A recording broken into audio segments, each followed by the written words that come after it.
Hey everybody, Tony D and Little Joan here with a screenwriter's rant on There's No Such Thing as Vampires. I really like the title of this movie. Smash like and subscribe. Thank you for smash liking and subscribing. Please check out my books. Links in the description. In comedy horror in South Jersey, it's the Pineys. Links below to books 1 through 7. Check it out at Amazon. Now, this is apparently a low budget affair about vampires. I like the title.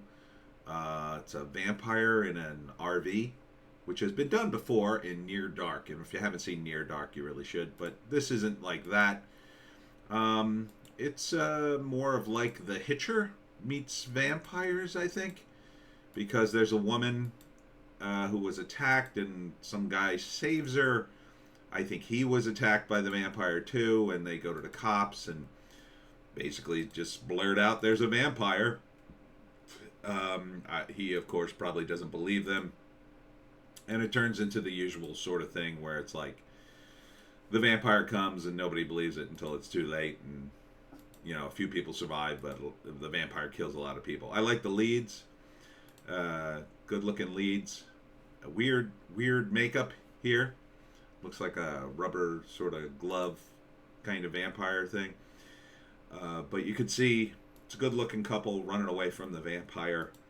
Not exactly sure why he's pursuing her specifically, but man, I just love that title. There's No Such Thing as Vampires. It's a good title. It's a good title. And we even got some credits to take a look at. So let's take a look here. Written by Logan Thomas and Eric Cushing. Featuring I'll Wait, performed by Nina. So they even got a soundtrack going on in this movie. Directed by Logan Thomas. So Logan doing some heavy lifting here. And Eric Cushing, who I assume is the male lead,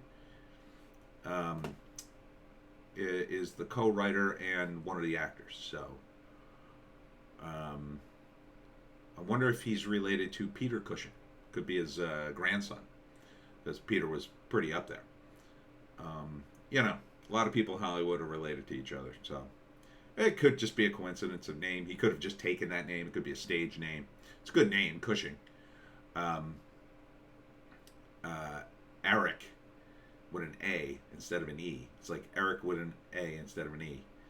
I'm surprised he doesn't have an L in it, like Alaric. But it looks good. It looks like it's got car chases and vampires. I mean, what more do you want? This guy looks familiar. He's a character actor. I've seen him before in things.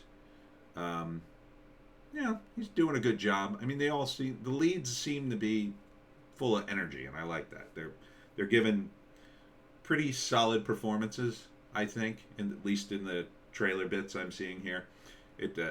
They look like they're actually concerned they will be killed by a vampire. I've seen trailers where the actors don't look all that concerned.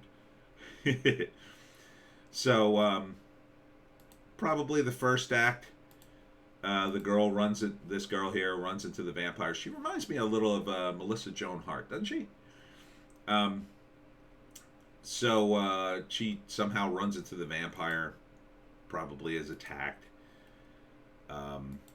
But I think the guy runs into him first, so it's the kind of thing where he shows up and says, "We got to get the hell out of here," and maybe she doesn't believe him, and then he convinces her, and the vampire tries to run him down, but he's unsuccessful. They get away.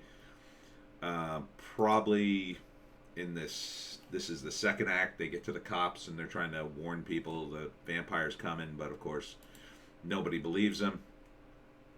I'm not sure if he's got a tattoo here or if he's been bit and he's got blood all over him. It's kind of hard to tell. If it's a tattoo, it's a weird looking tattoo. Yeah, no, it's blood. I guess it's blood. I mean, guy's in shape. Again, it's casting. Yeah, look. Nobody wants to look at a big flabby guy. Nobody wants to look at me with my shirt off. There's a reason you cast good looking people in movies. But these two, I think, are more than just good looking. They seem to be acting. He's got a good delivery. She does too. I like their chemistry. And that's rare in a low budget affair like this, and I think this is fairly low budget. Fairly. I mean, they're having car chases. Now, in a low budget situation with car chases, that could be pretty bad, but it's probably not the whole movie. So, seems to be at the beginning of the movie, which is a risk because car chases are pretty exciting. So you got to have something more exciting towards the end of the movie. Maybe they go back to the cars late in the movie. I don't know. But so yeah, the second act they tell the cops it doesn't work. He shows up, and they just battle him. Probably in the third act. But there's a lot of visual themes going on with roads, so maybe in the end they just get away and they keep running. It's possible. I mean, since it's a low budget affair, it could end that way, and it's a horror movie, so it doesn't necessarily have to have a happy ending that wraps everything up in a nice neat bow. But I really do like that title. Good. I'm big on titles. Good on you for coming up with something I think is kind of distinct. There's no such thing as vampires. It says 2021, but they posted this yesterday. Let's see. Any more info here? Oh, I got a summary of the plot here. Strangers Joshua and Ariel crash into each other in the dead of the night. Before long, they find themselves pursued across the North American desert, the target of an unstoppable supernatural force. So maybe he's not a vampire. Maybe he's like a vampire. I don't know. I assume he's a vampire if vampires is in the title of the movie. But good. I'd see this. Sure, why not?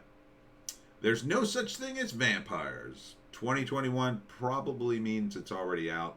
Oh wait, there's more. No more intel. So look for it. Look for it somewhere. I look for things at Amazon Prime. A lot of times they have it, even if they aren't the primary, people putting it out.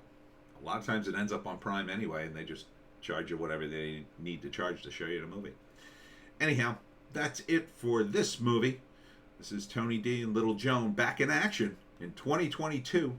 We'll see you in the next one.